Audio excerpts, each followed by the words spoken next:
Hello everybody and welcome. In this video I'm going to answer the question, can Google Photos find duplicates?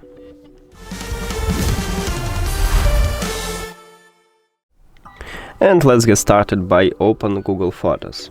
So right here we have no button to, let's say, select duplicates and delete them. But we can stack duplicates. So you can click at the three dots at the right top, and right here we have stack similar photos. So tap at this line, and now as you can see we select it.